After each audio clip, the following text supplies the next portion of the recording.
ఇక అసెంబ్లీ నుంచి కాంగ్రెస్ ఎమ్మెల్యేలు మేడిగడ్డ బ్యారేజ్ సందర్శనకు బయలుదేరి వెళ్లారు. సీఎం రేవంత్ రెడ్డితో పాటు మంత్రులు, ఎమ్మెల్యేలు కాసేపట్లో మేడిగడ్డకు చేరుకునున్నారు. అయితే అక్కడకు చేరుకోగానే బ్యారేజీని సందర్శించి అక్కడ దాదాపు 2 గంటల పాటు ఉంటారు. ఈ సందర్భంగా మేడిగడ్డలో కుంగిపోయిన ప్రాంతాన్ని పరిశీలించడమే కాకుండా మేడిగడ్డపై ఎమ్మెల్యేలకు అధికారులు పవర్ పాయింట్ ప్రజెంటేషన్ ద్వారా వివరించనున్నారు. ఇక అనంతరం ముఖ్యమంత్రి మీడియా సమావేశాన్ని నిర్వహిస్తారు. దీంతో మేడిగడ్డ బ్యారేజ్ పరిసర ప్రాంతాల రాకపోకలపై ఆంక్షలు విధించారు. ఈ సందర్శనకు ఎంఐఎం, సిపిఐ సభ్యులు వెళ్లగా బీజేపీ, బీఆర్ఎస్ సభ్యులు దూరంగా ఉన్నారు. తిరిగి రాత్రి 12 గంటలకు హైదరాబాద్కు బృందం చేరుకోనుంది.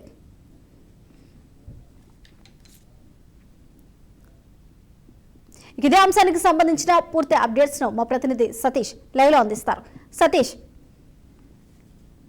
స్వర్ణ మేడిగడ్డ ప్రాజెక్టు సంబంధించి పర్యటన కోసం రాష్ట్ర ముఖ్యమంత్రి, ఎమ్మెల్యేలు, ఎమ్మెల్సీలు, మంత్రుల బృందం పర్యటించనుంది. దీనికి గత ప్రభుత్వం, బీఆర్ఎస్ ప్రభుత్వం నిర్మించినటువంటి మేడిగడ్డ ప్రాజెక్టు, కాళేశ్వరం ప్రాజెక్టులోని ప్రధాన భాగమైనటువంటి మేడిగడ్డ ప్రాజెక్టు కుంగిపోయినటువంటి విషయం తెలిసిందే. కుంగిపోయినటువంటి విషయానికి సంబంధించి అటు 18 నుంచి 20-24 పిల్లర్ వరకు కూడా డ్యామేజ్ ఉండడంతో ప్రాజెక్ట్ మొత్తం కూడా పనికి రాకుండా పోయేటువంటి అవకాశం ఉంది. ఆ 1,00,000 కోట్ల విలువ చేసేటువంటి నిధులతో నిర్మించినటువంటి కాళేశ్వరం ప్రాజెక్టు సంబంధించి పూర్తిగా పనికి రాకుండా పోయింది. ప్రజాధనం కూడా వృధా అయిపోయేటువంటి పరిస్థితి వచ్చింది. ఆ కోటి మాగానికి నీళ్లు అందిస్తామంటూ చెప్పినటువంటి తెలంగాణ అప్పటి రాష్ట్ర ప్రభుత్వం కూడా ఆ నిర్మించినటువంటి ప్రాజెక్ట్ అంతా కూడా ఇప్పుడు కుంగిపోయేటువంటి పరిస్థితి వచ్చింది. అటు అన్నారం బ్యారేజ్ కూడా బుంగలు ఏర్పడడం, 1,00,000 కోట్లతో నిర్మించినటువంటి కాళేశ్వరం ప్రాజెక్టు కూడా పూర్తిగా పనికి రాకుండా పోయిందంటూ అప్పుడు ప్రతిపక్షంలో ఉన్నటువంటి కాంగ్రెస్ విమర్శించినటువంటి పరిస్థితి. దానికి సంబంధించి ఇప్పుడు ఆ ప్రాజెక్ట్ లో ఉన్నటువంటి డొల్లతనాన్ని ప్రపంచానికి తెలియజేసేందుకోసం తెలంగాణ ప్రజలకు పూర్తి స్థాయిలో అసలు కాళేశ్వరం ప్రాజెక్ట్ లో ఏం జరిగింది, ప్రజలు ఆ నిధుల యొక్క దుర్వినియోగం ఏ విధంగా జరిగింది, నాణ్యత లోపంతో నిర్మాణం జరిగిందా లేకుంటే ఏ విధంగా జరిగింది అనేటువంటి విషయాన్ని తెలంగాణ ప్రజానికానికి తెలియజేసేటువంటి ఉద్దేశంతో ఇక్కడ గతంలో మంత్రుల బృందం పర్యటించింది. తెలంగాణ రాష్ట్రం ఏర్పడిన తర్వాత, తెలంగాణలో కొత్త ప్రభుత్వం, కాంగ్రెస్ ప్రభుత్వం ఏర్పడిన తర్వాత ఇక్కడికి మంత్రుల బృందం పర్యటించింది. ఇక్కడికి గతంలో బీఆర్ఎస్ ప్రభుత్వం ఉన్నటువంటి సమయంలో ఎవరిని కూడా, కుంగిపోయినటువంటి క్రమంలో ఎవరిని కూడా ఇక్కడికి రానివ్వలేదు. కనీసం మీడియాను కూడా అనుమతించలేనటువంటి పరిస్థితి ఉంది.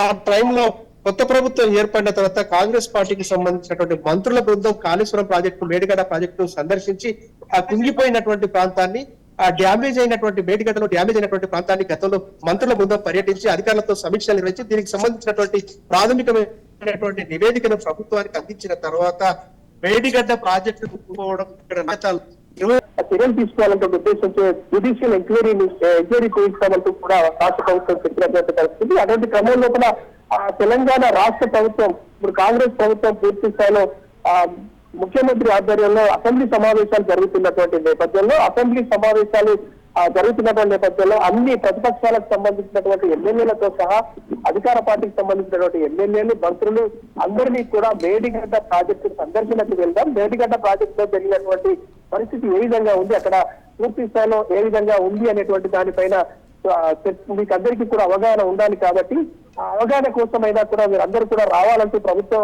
ఆహ్వానిస్తుంది. నీటిపారుదల శాఖ మంత్రి ఉత్తమ్ కుమార్ రెడ్డి ఇటు ప్రభుత్వంతో పాటు ప్రతిపక్షంలో ఉన్నటువంటి ఎమ్మెల్యేలను, మంత్రులను కూడా మేడిగడ్డ ప్రాజెక్టు సందర్శన కోసం ఆహ్వానించడం జరిగింది. ఈ క్రమంలో మేడిగడ్డ సందర్శన కోసం అటు ఎమ్మెల్యేలు, ఎమ్మెల్సీలు వస్తున్నటువంటి నేపథ్యంలో ఇటు బీఆర్ఎస్ పార్టీకి సంబంధించినటువంటి ఎమ్మెల్యేలు కావచ్చు, బీజేపీ పార్టీకి సంబంధించినటువంటి ఎమ్మెల్యేలు రాకపోవడం, ఎంఐఎం కు సంబంధించినటువంటి ఎమ్మెల్యేలతో పాటు ఇటు అధికార పార్టీకి సంబంధించినటువంటి ఎమ్మెల్యేలు కూడా ఇటు మేడిగడ్డ ప్రాజెక్టు సందర్శన కోసం వస్తున్నటువంటి పరిస్థితి నెలకొంది. మొత్తానికైతే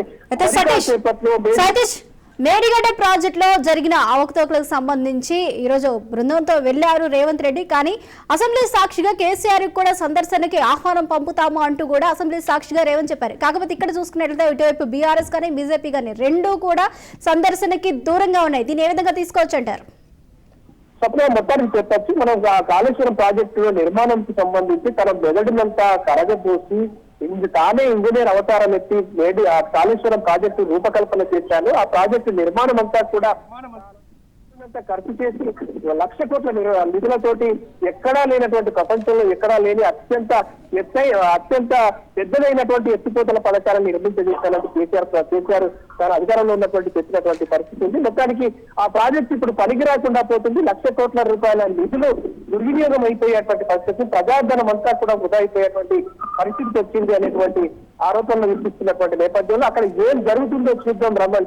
అంటే అధికార పార్టీ కావాలని రాద్ధాంతం చేస్తున్నట్టు ఇటు బీఆర్ఎస్ పార్టీ చేస్తున్నటువంటి ఆరోపణలను నిరూపించుకునేందుకోసం అక్కడ క్షేత్ర స్థాయిలో ఏం జరుగుతుందో రావాలి, దానిపైన పూర్తి స్థాయిలో సీఎం కేసీఆర్ వివరణ ఇవ్వాలి, మాజీ సీఎం కేసీఆర్ వివరణ ఇవ్వాలని కోరినటువంటి పరిస్థితుల కొద్ది అవసరమైతే తాము అన్ని ఏర్పాట్లు చేస్తాం, అక్కడికి వచ్చి పూర్తి స్థాయి లోపల వివరణ ఇవ్వాలంటూ కూడా అటు తెలంగాణ రాష్ట్ర ప్రభుత్వం మాజీ ముఖ్యమంత్రి కోరినటువంటి నేపథ్యంలో అతను రావాలని ఆహ్వానించినా కూడా ఆహ్వానం స్వీకరించకుండా రానటువంటి పరిస్థితులు ఎదుర్కొన్నటువంటి నేపథ్యంలో ఇటు మాత్రం అధికార పార్టీకి సంబంధించినటువంటి ఎమ్మెల్యేలు మంత్రులంతా కూడా ఇక్కడికి వచ్చారు. కాసేపట్లో ఇక్కడ బ్యారేజీని మేడిగడ్డ బ్యారేజీని పరిశీలించిన తర్వాత దీనికి సంబంధించినటువంటి పూర్తి వివరాలను పవర్ పాయింట్ ప్రజెంటేషన్ ద్వారా మంత్రులకు ఎమ్మెల్యేలకు ఎమ్మెల్సీలకు అధికారులు వివరించిన తర్వాత దానికి సంబంధించినటువంటి పూర్తి అంశాలతో కూడినటువంటి ప్రెస్ మీట్ నిర్వహించేటువంటి అవకాశం అయితే ఉంది. మొత్తానికి మేడిగడ్డ ప్రాజెక్టు కావచ్చు, ఇటు కాళేశ్వరం ప్రాజెక్టు లో జరుగుతున్నటువంటి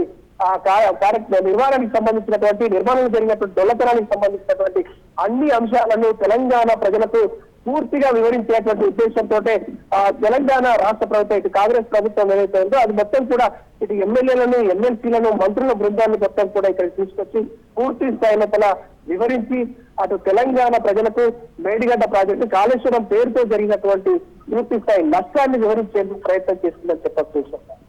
రైట్, థ్యాంక్ యూ సతీష్.